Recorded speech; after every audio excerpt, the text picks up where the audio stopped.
mengucapkan salawat dan salam atas junjungan kita Nabi besar Muhammad dengan rahmat Allah beserta nikmat-Nya hingga pada malam hari yang berbahagia ini kita kembali dipertemukan Allah di dalam rangka memperingati wafatnya seorang ulama atau yang disebut Haul Al-Muharram, Tuan Guru atau guru kita yang ke-11. Bapak Ibu yang dimuliakan Allah, Haul atau memperingati wafatnya seorang ulama tujuan semata-mata agar kita lebih bisa meningkatkan ilmu, iman, serta ketakwaan kita kepada Zat Allah yang Maha Esa. Bapak Ibu yang dimuliakan Allah, saya mulai dengan Bismillahirrahmanirrahim. Seorang ulama pewaris Nabi atau yang kita sebut Tuan Guru atau Atuk Guru, beliau adalah seorang ulama pewaris para Nabi. Mohon ampun dan mohon maaf, nama lengkap beliau adalah Ali Mas'ud bin Abdullah. Beliau dilahirkan di Kabupaten Baramai, Provinsi Banjarmasin, Kalimantan Selatan, pada tanggal 14 Agustus tahun 1938, persisnya hari Jumat subuh. Ayah beliau bernama Haji Abdullah,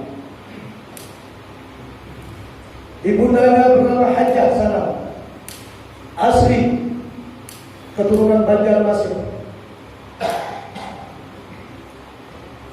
Al-Muharram atau guru kita ini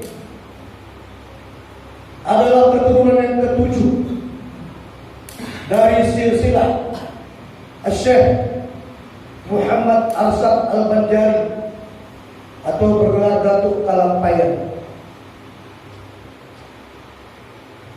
Atuk guru kita ini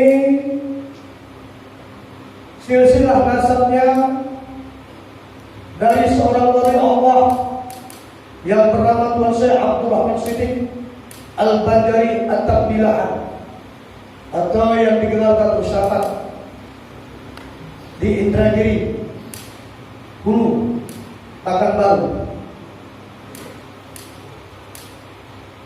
Atau guru semasa usia 5 tahun di zaman kependudukan Jepang. Di saat itu Baramai, pabrik korek api, dikuasai Jepang. Lalu Al-Muharram atau guru kita langsung berbicara. Saat itu usianya 5 tahun.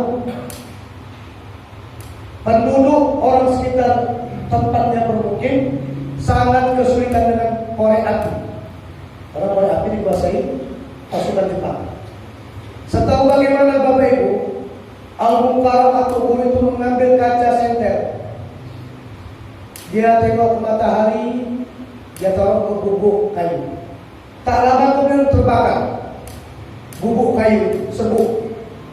Maka rame-rame lah orang-orang tua di sana menjual atau guru kita, dibilang anak keramat. Maka mendapat apilah orang sekitarnya yang dibungkus dengan karet api dalam sekam. Bapak Ibu yang dirahmati Allah, Al-Muharram atau guru kita, anak ke-6 dari 9 bersaudara. Ayo,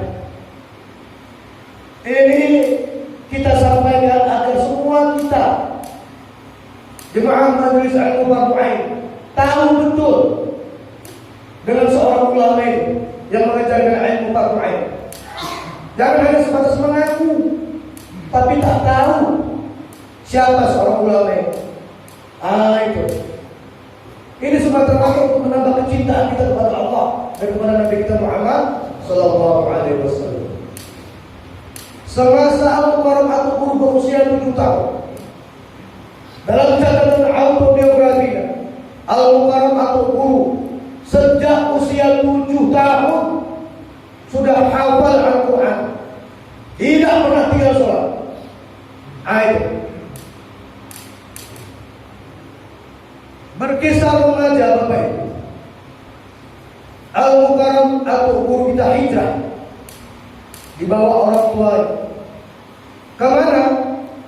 Ke Kuala Tungkal, Jambi. Ayo di sana dari umur 7 tahun berada di Kuala Tungkal, Jambi.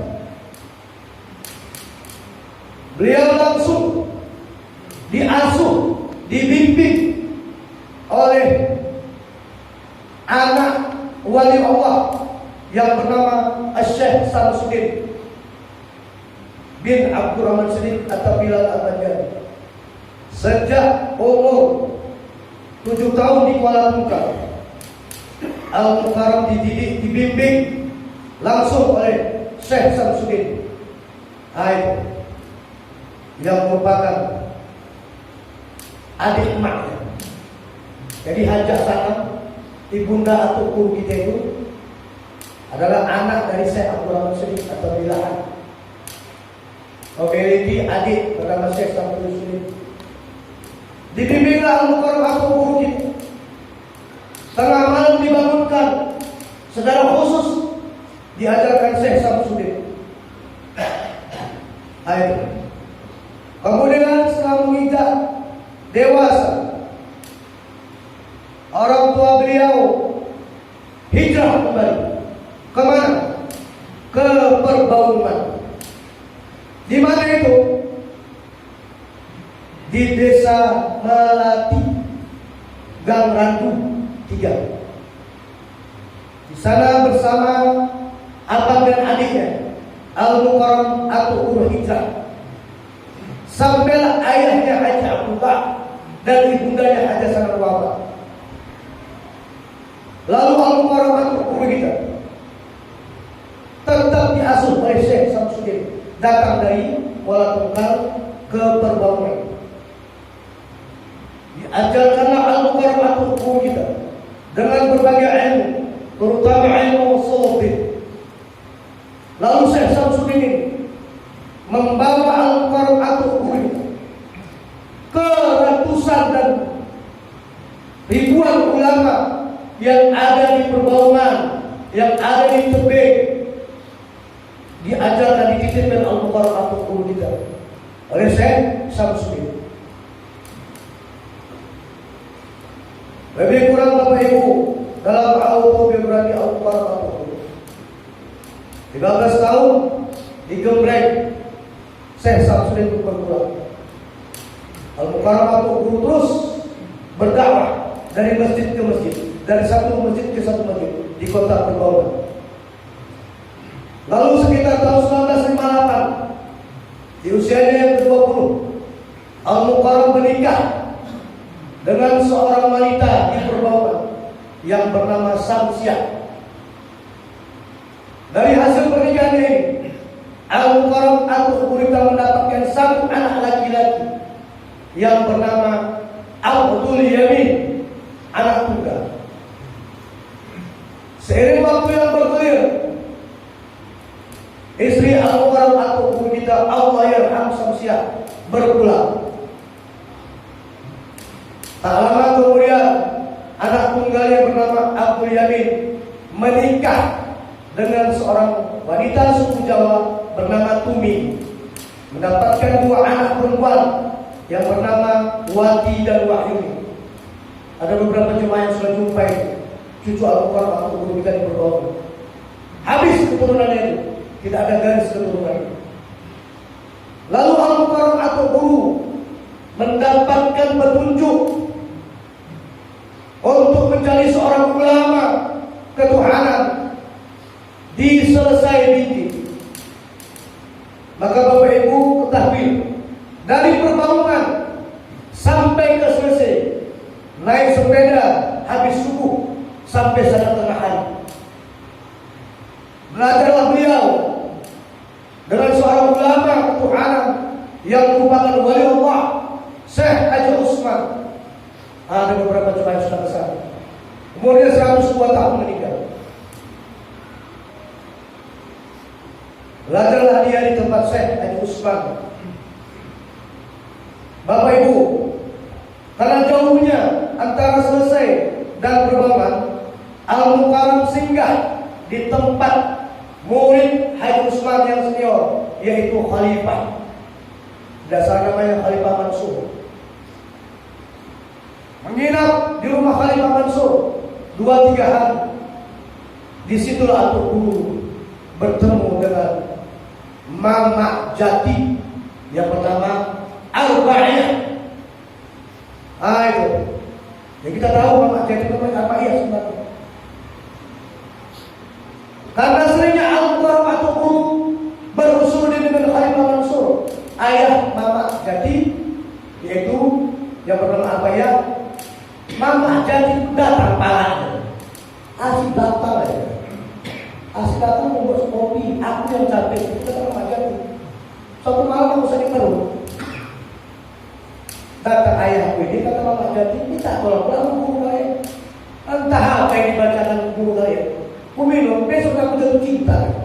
Itu tak dapat aku tolak lamaran dari guru saya itu. Menikahlah Atuk Guru dengan Mama Jati di tahun 1960. Mama Jati tak ingat lagi tanggal berapa, tak pokoknya 80-an. Menikahlah Al-Mukarram Atuk Guru kita ini diselesai. Karena merasa bertanggung jawab akan istri yang dijaga, Mama Jati, Al-Mukarram Atuk Guru enggak tinggal diselesai. Maka dibawalah Mama Jati ke desa Jati yang pernah dari Ubaisa. Di masa itu kata Mama Jati, semuanya hutan Jati. 3 anak, 1 umur 3 tahun, bernama Halimah.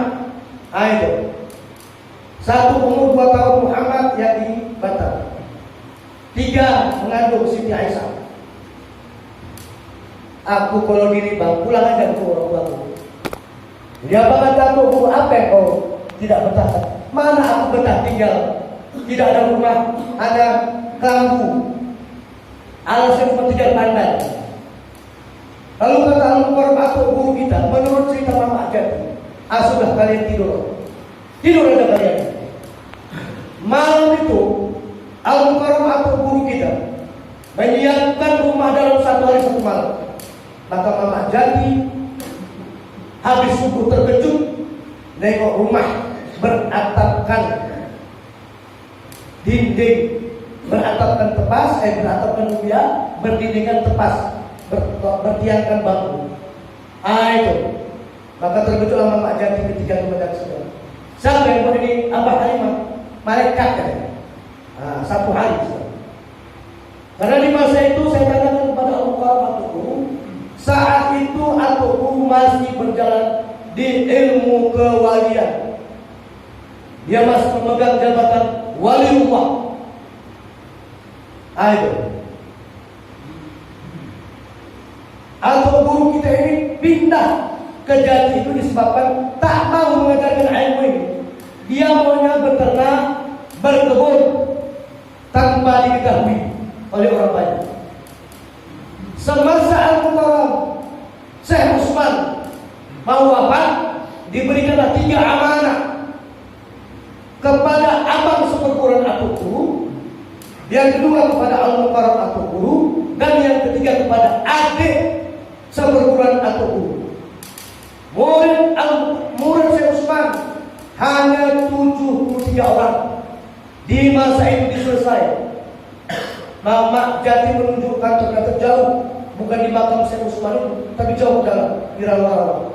Waktu itu sungai kata Mama Jati. Kenapa Mama Jati tahu? Karena Mama Jati 5 tahun lebih dulu belajar sama Syekh Usman bersama ayahnya Khalifah Mansur. Karena bersembunyinya Al-Mukarram Atuk Guru tak mau mengajarkan. Tiba-tiba setahu bagaimana Bapak Ibu, abang Al-Mukarram Atuk Guru yang mendapatkan amanah untuk membaiat mengembangkan ilmu fardu ain, datang ke tempat atau kurir saja, menyerahkan sorbannya, tanda tidak sanggup untuk mengembangkan ilmu fardu ain. Kenapa? Ketika itu saya tanya sama Al-Mukarram atau guru, tidak tahan santai. Ternyata dulu orang-orang belajar ilmu ketuhanan diuji kesaktian. Maka abang Al-Mukarram atau guru tak sanggup, diserahkan dari sorbannya. Atau guru kan diam aja. Kenapa mesti sama aku? Kata atau guru di masa itu. Tak tahulah kata abangnya. Maka berpulang abangnya.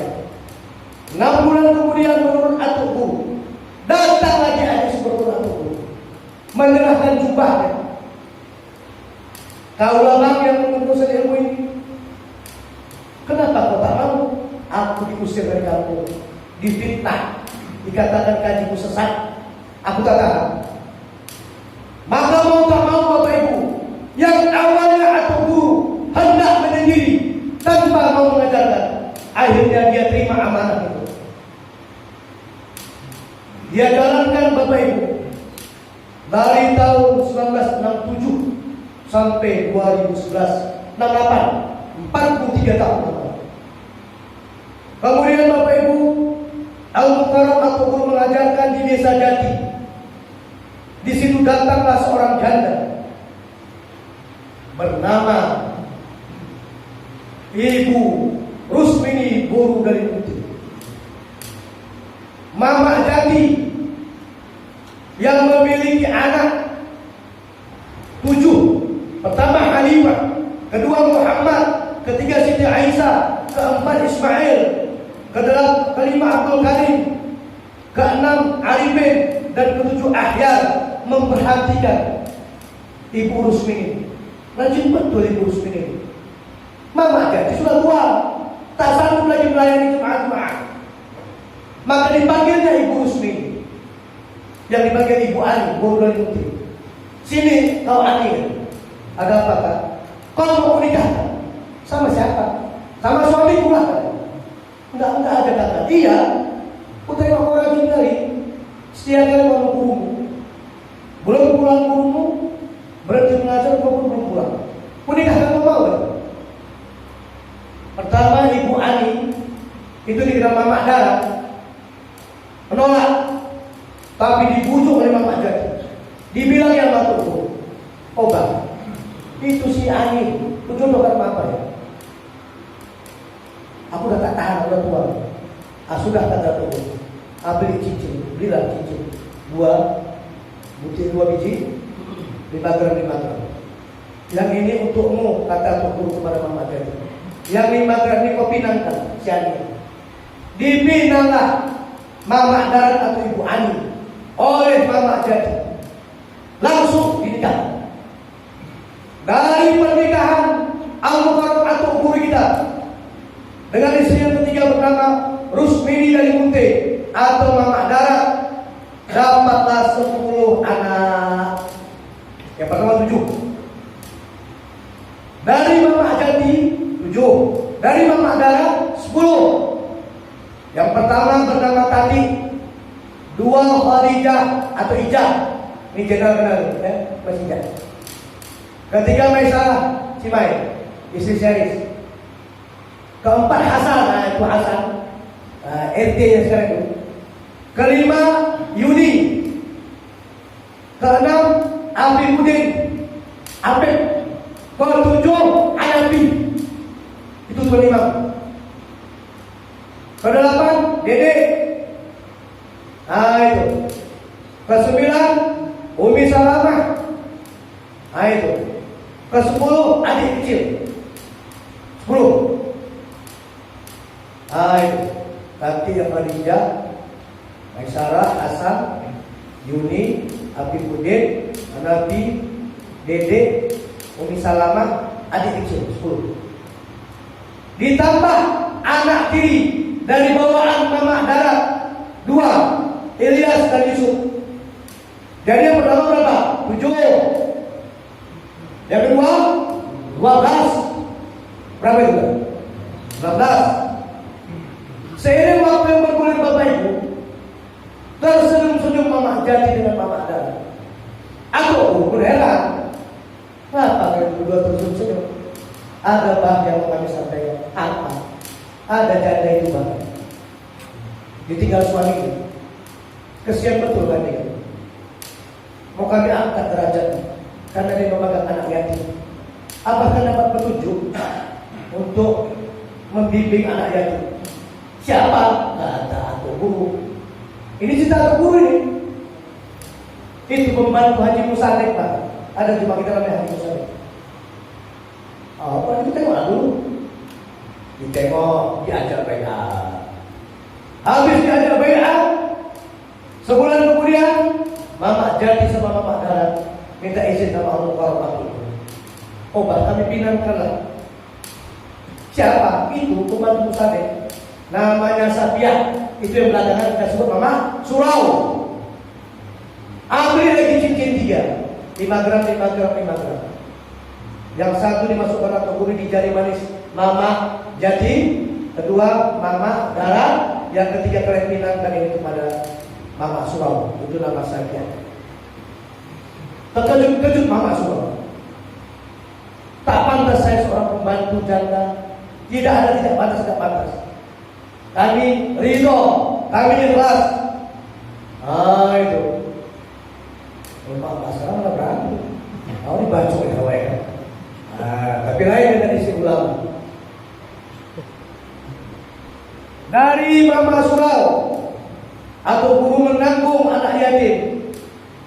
Pertama namanya Budi, kedua Ucok, ketiga Inong, keempat namanya Ijon, kelima Ayu. Berapa dia? Tadi 7 tambah 24. Kita juga bisa seorang ulama orang kita. Bapak Ibu yang dimuliakan Allah, begitulah Allah atau guru kita berpindah-pindah. Diberikannya satu-satu rumah.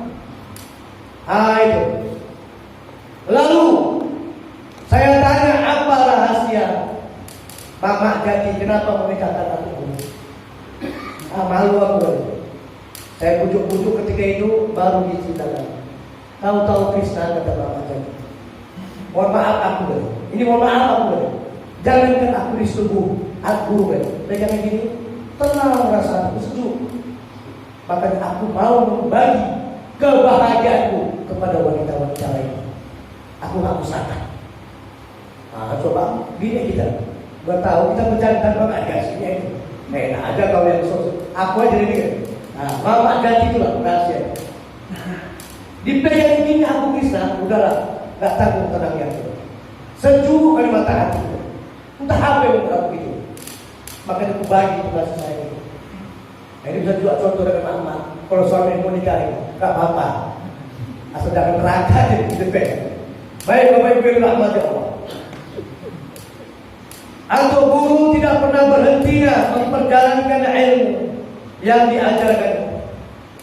Ya, maka dalam hal ini terlebih dahulu saya akan memperkenalkan perjalanan seorang ulama. Tadi sudah yaitu Al-Qur'an kita dalam mengembangkan ilmu yang wajib dituntut atau atas tiap-tiap umat muslim.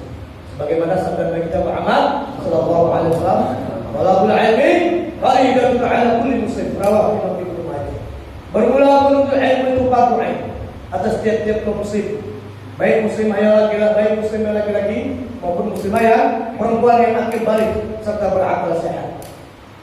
Ilmu yang kita tuntut ini Bapak Ibu, seyogyanya kita tingkatkan menjadi iman. Lalu iman ini kita zahirkan secara amal ibadah.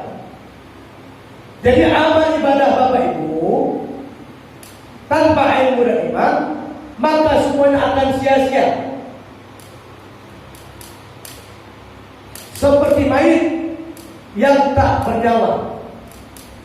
Tapi jika amal dan ibadah itu disertai ilmu dan iman, barulah amal ibadah itu seperti berbadan yang sehat dan bernyawa yang suci. Bapak Ibu yang dimuliakan Allah, Jemaah rahimakumullah. Perjalanan ilmu yang kita tuntut ini, yang berkembang sampai saat ini,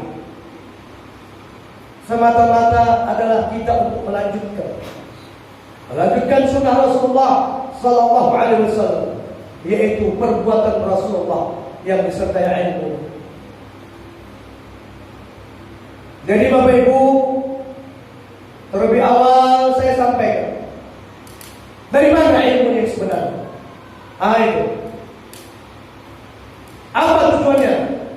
Kita ceritakan agar kita tahu ilmu ini, agar ilmu ini tidak liar, agar kita paham asal usul dari ilmu ini. Seperti kita orang Indonesia, suku apa? Dari mana turunnya, keturunannya? Itu. Jadi jelas. Seperti marga apa? Keturunan dari mana? Kan itu. Nah, seperti itulah yang kita Bapak Ibu memiliki silsilah atau wasilah keturunan atau turun. Itu. Ini yang disampaikan oleh Al-Quran Al-Ma'idah ayat 35. Apa kata Al-Ma'idah ayat 35? Ya ayyuhalladzina amanu ittaqullah wabtaghu ilaihi wasilah wajahidu fi sabilihi la'allakum tuflihun. Hai orang beriman, bertakwalah kepada Allah dan carilah silsilah atau wasilah, jalan apa Bapak Ibu? Jalan ilmu untuk mendekatkan diri kepada zat Allah Subhanahu wa ta'ala. Ayo. Maka seperti itulah Bapak Ibu ilmu kita. Memiliki tumbuh silsilah ataupun keturunan sehingga ilmu ini tidak liar, tidak kita meraba-raba, tidak kita mencari-cari, dan ilmu ini dapat dipertanggungjawabkan. Ayo.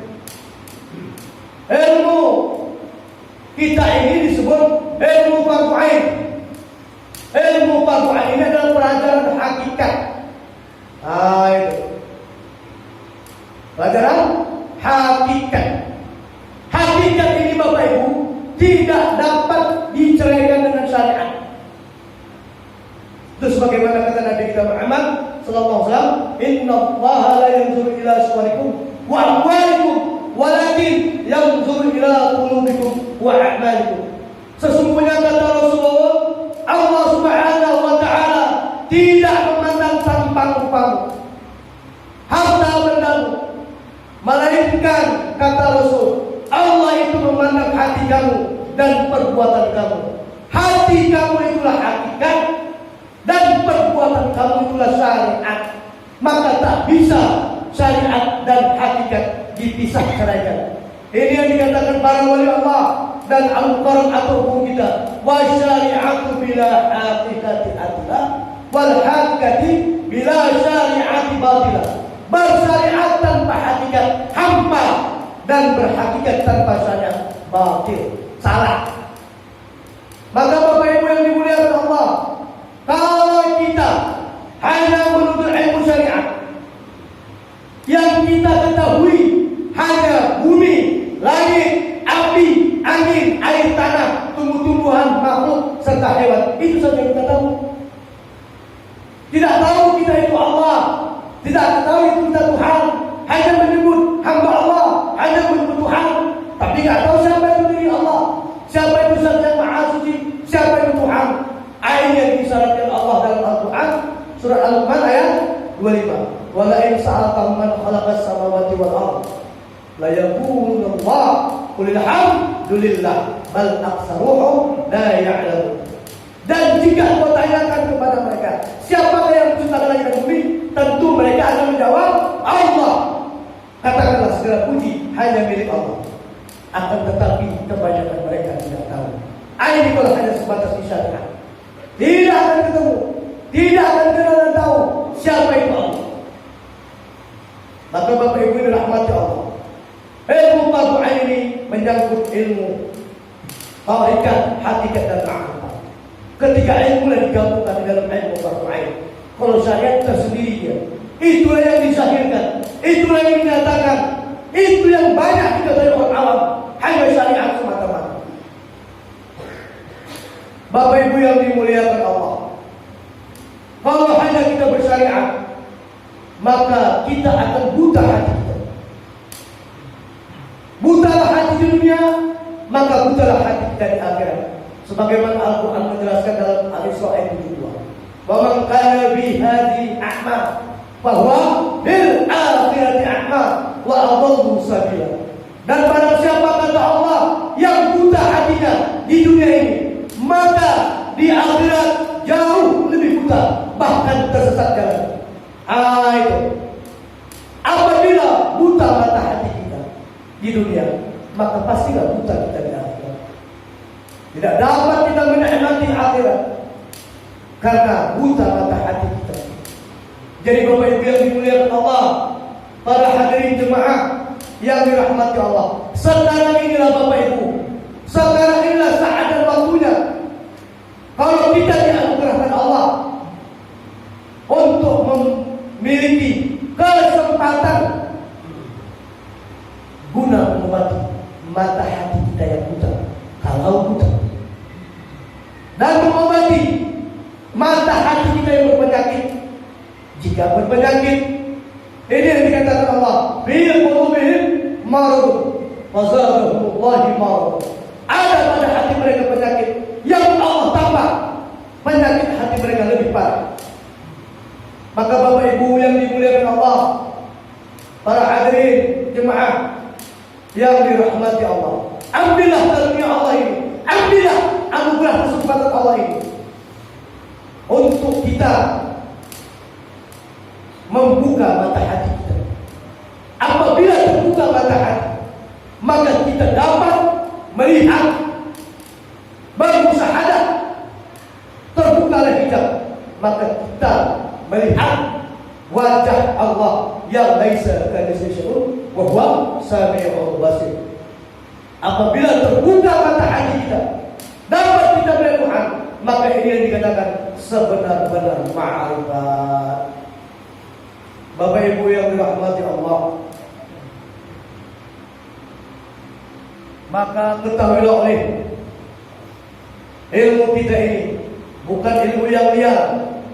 Ilmu yang kita tuntut ini benar-benar sah, diakui Allah dan diakui oleh Nabi kita Muhammad sallallahu alaihi wasallam, serta dapat dipertanggungjawabkan. Jadi Bapak Ibu, ilmu fardu ain ini berisikan 3 ilmu. Ilmu usul, tasawuf, dan ilmu fikih. Ilmu fardu ain ini Bapak Ibu langsung diterima Nabi kita Muhammad sallallahu alaihi wasallam dari Zat yang Maha Suci, tanpa perantara apakah malaikat Jibril ataupun siapapun. Langsung diterima Nabi kita Muhammad sallallahu alaihi wasallam dari hadrat Zat yang Maha Suci. Lalu Bapak Ibu yang dimuliakan Allah, ilmu fardu ain ini tidak disampaikan Nabi kepada para sahabat, melainkan disampaikan kepada anak kandung yang tercinta, yaitu Ummina Siti Fatimah Az-Zahra radhiyallahu anha. Lalu Bapak Ibu yang dimuliakan Allah, Ummina Siti Fatimah Az-Zahra radhiyallahu anha seiring waktu yang bergulir menyampaikan ilmu ini kepada wali maghrib, seorang bangsa Arab Maroko. Yang dikatakan wali maghrib itu adalah gelar. Banyak yang duduk di wali maghrib, makanya Al-Mukarram atau guru kita di masanya tidak menyebutkan siapa wali maghrib itu. Karena wali maghrib itu Bapak Ibu dia iktibarkan jabatan wali kota. Nah, contoh wali kota Medan berapa? Kan nggak berlaku yang bagian jabatan, apalagi rambutnya. Itu wali maghrib itu jabatan. Diamanahkanlah ilmu fardu ain oleh Siti Fatimah kepada wali maghrib bangsa Arab Maroko. Lalu Bapak Ibu yang dimuliakan Allah, wali maghrib ini mengamanahkan ilmu fardu ain kepada wali kutub. Wali kutub ini gelar Bapak Ibu. Banyak di masa yang wali kutub ini. Lain-lain kedudukan jabatan. Di masa ini saya ini, di masa ini saya ini. Banyak wali kutub. Tapi memegang ilmu paru ini yang bergerak wali kutub. Contoh, Tuan Syekh Muhammad Zaini bin Abdul Ghani Al-Bandari, itu wali kutub. Itu. Tuan Syekh Al-Imam Abu Hasan Muhyiddin Asy-Syadzili, itu wali maghrib. Itu. Jadi banyak Bapak Ibu para gelar wali-wali. Wali kutub ini Bapak Ibu di masa ini menyampaikan, mengamanahkan ilmu ini kepada wali ghaus. Tak lama kemudian wali ghaus Bapak Ibu menyampaikan, mengamanahkan ilmu ini kepada Sultani Aulia Allah Syekh Abdul Qadir Al-Jailani, pemimpin para wali Allah Masrik wal Maghrib Al-Baghdadi, Syekh Abdul Qadir Al-Jailani. Itu. Lalu Syekh Abdul Qadir Al-Jailani, Sultani Aulia Allah, mengamanahkan, menyampaikan ilmu ini kepada seorang wali bernama Tuan Syekh Muhammad Wali Saman bin Abdul Karim Al-Madinah Munawwarah. Di Tuan Syekh Muhammad Wali Saman inilah bertemulah sanad ilmu Abu Marmatuhu dengan Tuan Syekh Muhammad Zaini. Karena Syekh Muhammad Wali Saman bin Abdul Karim Al-Madinah Munawwarah punya murid bernama Tuan Syekh Muhammad Al-Sad Al-Bandari. Itu. Tuan Syekh Muhammad Wali Saman mengajarkan ilmu kepada Tuan Syekh Khatib Ahmad Al-Uzani, memegang kunci makam Rasulullah Sallallahu Alaihi Wasallam. Ini ulama yang pertama di Nusantara yang memegang ilmu akidah dan fardu ain. Sebagian mengatakan orang Minang, sebagian mengatakan orang Arab, tapi dari sejarahnya Tuan Syekh Khatib Ahmad Al-Uzani ini adalah Al-Minangkabawi, seorang Minang. Dari Tuan Syekh Khatib Ahmad Al-Minangkabawi bergelar Al-Uzani, datanglah seorang bangsa Indonesia ke Mekah Madinah, yaitu Tuan Syekh Haji Abdul Qadar. Lalu diamanahkanlah ilmu itu kepada Tuan Syekh Haji Abdul Qadar. Pulanglah Tuan Syekh Haji Abdul Qadar ke Kalimantan Rajau. Maka diambillah ilmu itu, diamanahkanlah ilmu itu kepada Tuan Syekh Haji Usman. Lalu Tuan Syekh Haji Usman meminta izin kepada Tuan Syekh Haji Abdul Qadar agar mengembangkan ilmu ini. Oleh Tuan Syekh Haji Abdul Qadar tidak bisa, karena guruku masih hidup. Itu yang bernama Tuan Syekh Khatib Ahmad Al-Uzani. Lalu minta izin Syekh Usman berangkat ke Mekah Madinah, mengambil ilmu kepada Tuan Syekh Khatib Ahmad Al-Uzani.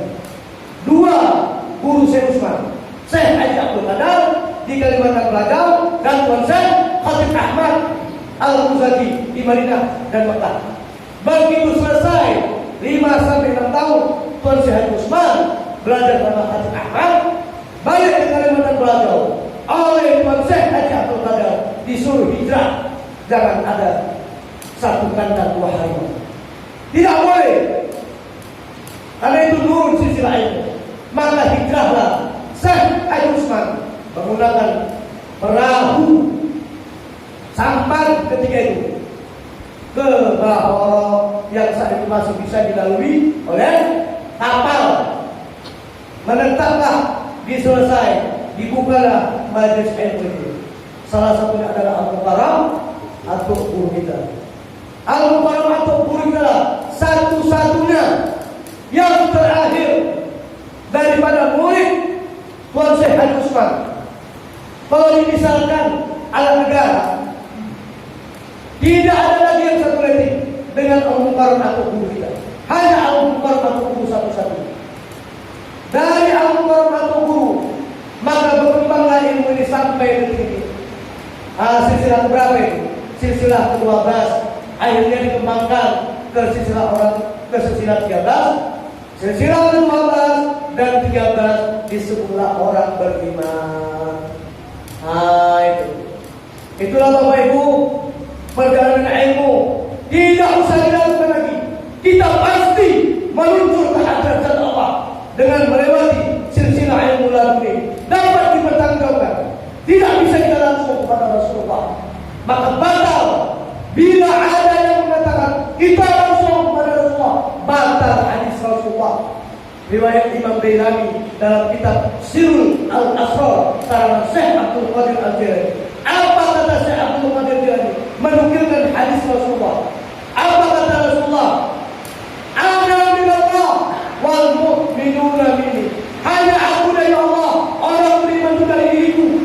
Jadi yang dikatakan orang beriman dari Uminas 45 sampailah kita. Itu berwasilah. Kita memakai wasilah. Jadi Bapak Ibu yang dimuliakan Allah, alhamdulillah, pada dasarnya kita mengetahui, memahami ilmu fardu ain ini, bagi silsilah benar-benar sah diakui Allah dan Rasulullah serta